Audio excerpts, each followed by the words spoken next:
Chowdhury, who's the co-founder of Muslims for Trump. He joins us live from Pennsylvania, so thank you very much indeed. Well, as we've been reporting here, Donald Trump, he visited Dearborn, Michigan, an Arab-American majority city in a swing state, of course. Does he have what it takes to appeal to this community, though? Oh, thanks for hosting me. I'm actually in Dearborn right now myself. I saw President in Dearborn, and I had a private meeting with him a few weeks back. He definitely speaks the language of peace, and communities are getting more and more reassurance from Kamala Harris that her partnering up with warmonger like Liz Cheney is also helping the community move more towards Donald Trump. As you know, there is this debate about third party versus Trump, and people are really ashamed of mentioning the word Harris. OK, you mentioned you had a private meeting with him just then. So what would he do differently then? What's his plan? Well, first of all, he's not in charge right now. What I can say, during his presidency, we had not seen any war. There was no war during his presidency. And if you look at some of the recent articles, like Times of Israel, for example, he's already indicating that the war should end before he even gets into the office, right?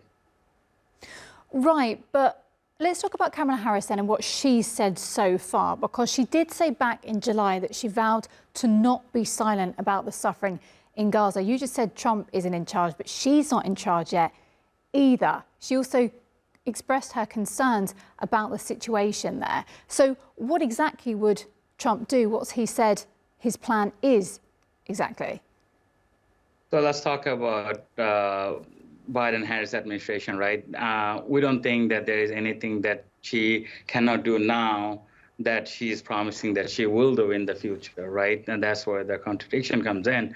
Even vocally, based on her past action about ignoring folks at DNC, not meeting the family members of Palestinians, and very recently here in Michigan, kicking out a Muslim Democratic former candidate, right? None of this kind of signals any trust towards Kamala Harris. People are frustrated. She was given opportunities, right? I was part of an organization, a movement called Abandon Biden, Abandon Harris, which I launched in my home state, Pennsylvania.